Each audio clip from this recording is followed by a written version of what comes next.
삼신 두드레기 시자, 성주 두드레기 시자, 정왕님 두드레기 시자, 아무상태 두드레기 시자, 그저 오랜도 두드레기 삼신님 받들어서 두드레기 다 걷어 주었어.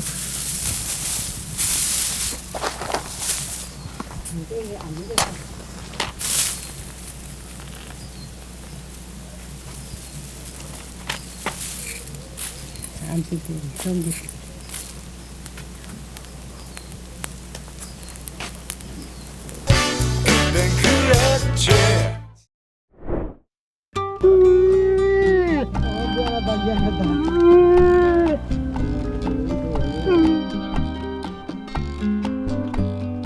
웅담. 예로부터 신비스러운 영약으로 알려진 웅담. 400년 전에 기술된 허준 선생의 동의보감인데 동의보감의 이게 기록을 보면 여기 이런 게 있습니다. 웅담의 약성은 몹시 차고 냉한 것이다. 맛은 몹시 쓰고 독은 없는 약이다.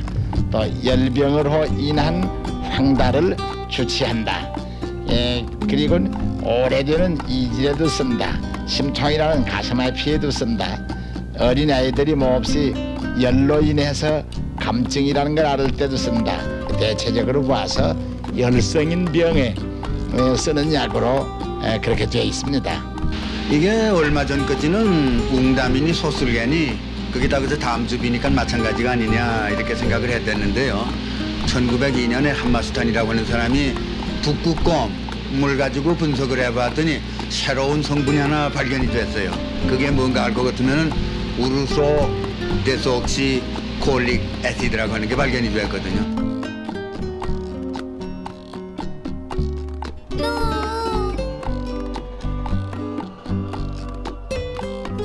시중에 나오는 웅담은 진짜가 거의 없고 대부분 웅담과 구별이 거의 어려운 외국산 돼지썰개였는데 가게마다 10여 개씩이나 있었습니다.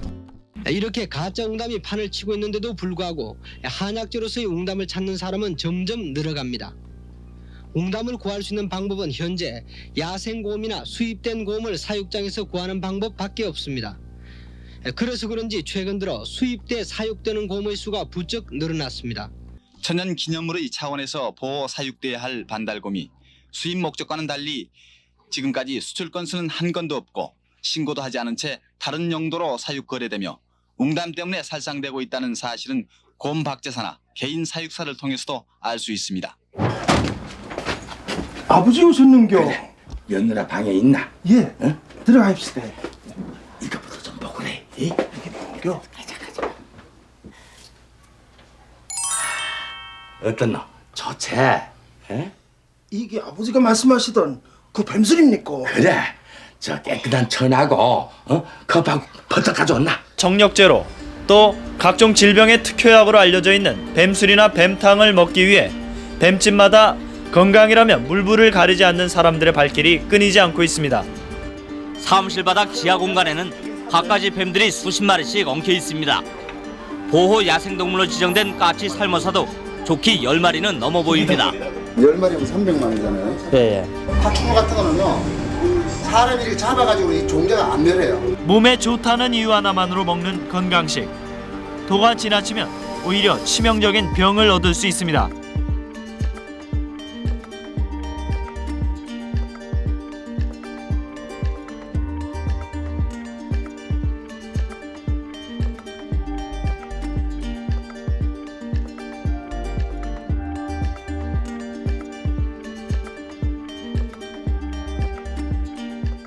민간요법은 과학적으로 증명이 안 되었기 때문에 복용할 때는 각별히 주의를 요합니다. 특히 뱀술의 경우에는 기생충이 많아서 부작용을 초래할 뿐만 아니라 주량이 약한 여성에게는 독주가 될 우려가 있기 때문에 무턱대고 함부로 복용하는 일이 없어야 하겠습니다. 요거는 박하고 요건 참식이고. 아, 그래요? 예. 이건 무엇에 쓰나요? 옛날에 배 아프고 토사강낭이라고 할 때 그래 이거를 찍어가 먹으면 나아요. 예, 잘 나요? 잘 나요. 그래요? 예. 근데 어떻게 이걸 쓰기 시작을 했어요? 뭐 내 약국도 없고요, 병원도 없고 하니 이걸 먹으면 낫다 해가 그래 그래 먹었어요. 아 그래요? 예. 전문적인 지식 없이 민간요법 등 자가진료에 의존하면서 오히려 병을 키우는 환자들이 적지 않다고 합니다. 이런저런 민간요법을 써보다가 병이 악화된 후에야 병원을 찾았습니다. 소개를 받아가지고 벌침도 맞아보고 또 이제 그 좋다라는 그 뼈에 좋다라는 거는 또 먹어보고. 간혹 가정에서 민간요법으로 된장이나 간장, 소주 같은 것을 바르는 경우가 있는데 이것은 매우 위험합니다. 간장이나 된장 속에 들어있는 세균으로 인해서 화상에 염증이 유발되기 때문에 절대로 사용하셔서는 안 되겠습니다. 무속인의 말에 따라 민간요법인 식초를 40일 동안이나 온몸에 바른 것이 화근이었습니다. 해삼가루나 풀 그런 걸 바른다고 하는데 그런 걸 발라서 심하게 붓거나 팔을 접을 수 없을 정도로 진물이 더 많이 날 때가 있어요. 따라서 검증되지 않은 민간요법에 의존하기보다는 전문의와 함께 꾸준히 치료를 하겠다는 인내심이 필요하겠습니다. 모기 등 각종 벌레에 물렸을 때 흔히 침을 바르는 경우가 많습니다. 그러나 그럴 경우 소독 효과보다는 오히려 상처가 덧나거나 염증이 심해질 수 있다고 합니다. 어른들이 어릴 때부터 이제 벌레 물리면 침을 바르는 그런 거. 그냥 바르면 덜 가려운 것 같고요. 좀 소독도 되는 것 같고 그래서요. 실제 침을 바르면 알칼리성인 침 성분이 산성으로 변한 상처 부위를 중화시켜서 가려움증이 많이 가라앉습니다. 그러나 침에는 미세한 항균 물질 외에 각종 세균도 들어있기 때문에 소독 효과보다는 상처가 덧날 위험이 훨씬 더 큽니다.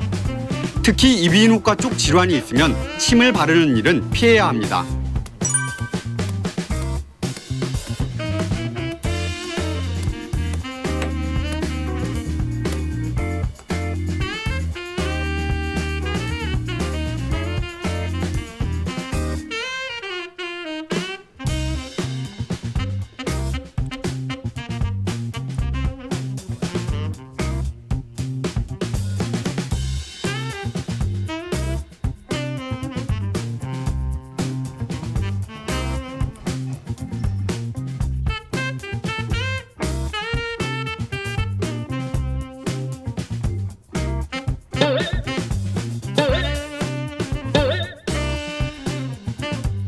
엄마 손은 약손이라는 말이 의학적으로 입증되고 있습니다.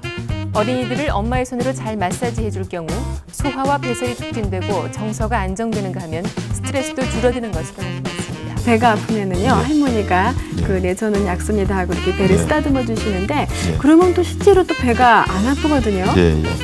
대부분 이제 그 음식을 먹고 급제하는 경우가 속이 차서 그런 경우가 많은데 그런 경우에 사실 이제 그 좀 손으로 이렇게 배를 문질러 줌으로 해서 배를 따뜻하게 그 마찰 효과가 나는 거죠. 그러니까 속이 따뜻해지면은 그것도 소화가 될 수가 있는 거죠.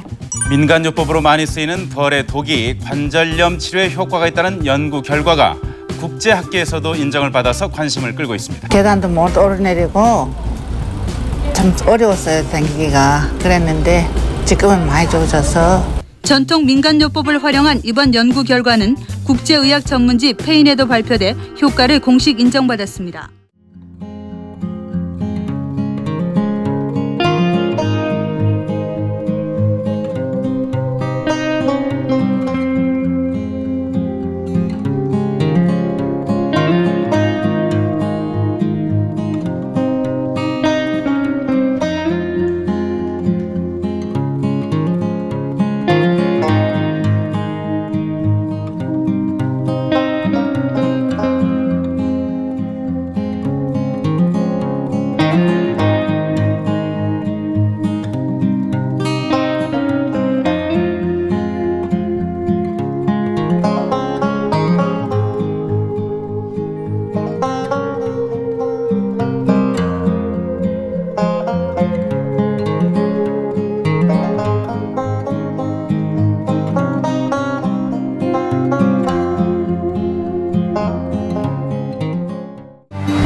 KBS